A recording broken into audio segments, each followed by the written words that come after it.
को जीवार नहीं, नरक को जीवार नहीं। भू भुव स्व महजन तप सत्य तल अतल वितल शीतल तलातल रसातल पातल 14टा थाक अच्छी क्यों लोक को गमन करना जो व्यक्ति मृत्यु समय कृष्ण को चिंतन कर मरवे ही सद्गति हो। प्रश्न उठुची क्यों मुहूर्त तुम मृत्यु आसे तुम किसी ग्यारंटी अच्छी ताहले आउ गोटे कथा है कौन ना जितेबले मृत्यु आसी पहुँच से आम मोबाइल छवि देखुवा देखुची मझे मझे से समय मोबाइल छवि देखुच मरीगल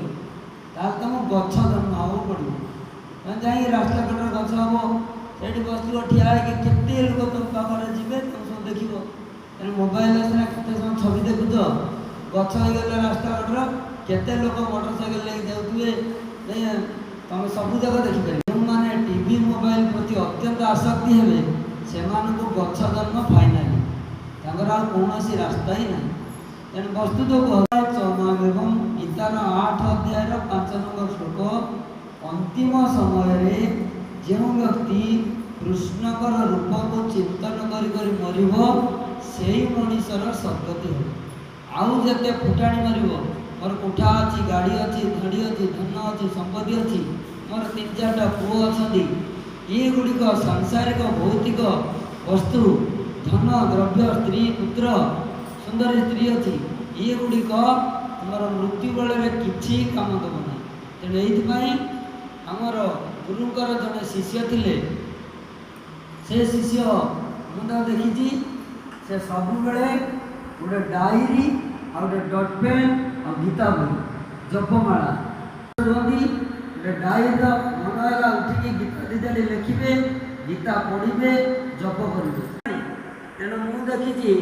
जिते घर को जाए सब बेले कथा पाखे गोटे डायरी ये छड़ा से किसी जान नी पुओ बो शेष जीवन पुओ बो चाकरी करते किंतु दीक्षा नहीं नथिले